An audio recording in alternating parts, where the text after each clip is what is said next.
Yeah, it's interesting to see that we have a big amount of work that has been done along the entire 20th century and even before, focusing on development.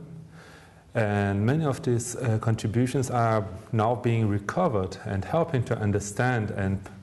set possibilities and directions for development in recent years, especially after more or less dismiss of a Washington consensus based on liberalism policies. An example would be, for example, the convergence of structuralist approaches with innovation system frameworks, helping to understand how underdeveloped countries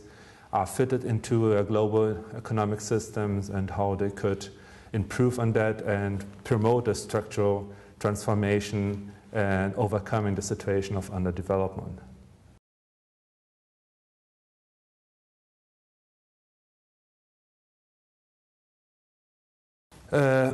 The gap we could see would be more related to policy. Once you find a lot referring to the chapter I'm writing,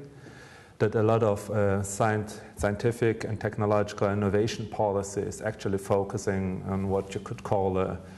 narrow perspective of an innovation system, focusing only on explicit innovation policies,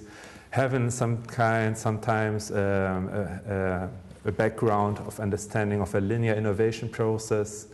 and not focusing the big institutional setup. At the same time, you find a lot of evidence, empirical evidence, many times departing from social groups specific, that mobilize institutions as a whole, finding technological solutions, fitting together local knowledge, traditional knowledge with technological knowledge, and making many transformations from which policy actors could learn a lot and adapt on that in order to really explore the potential of innovation and combination with industrial policy to promote social outcomes.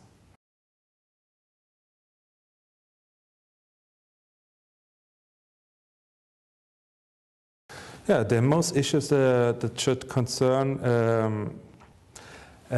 should be related to when thinking about policy, development policy, specifically if we talk about innovation policy, is specifically ask what kind of policy should you promote and with what kind of aim.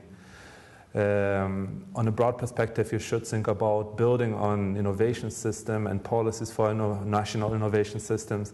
that have as a main focus overcoming specific hurdles and challenges of underdevelopment. This necessarily means to better understand the social processes, the institutions, the informal institutions that exist, and that being able to build on policies that have the beneficiaries as protagonists. Once they settle the main directions and vectors of transformation they desire, they need. And based on that, you should try to move further and join together different policy types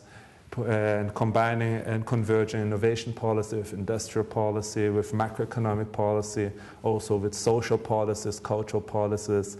initiatives in the health and agriculture area and so on, so that you have a comprehensive and meaningful way of putting forward development that has an inclusive outcome.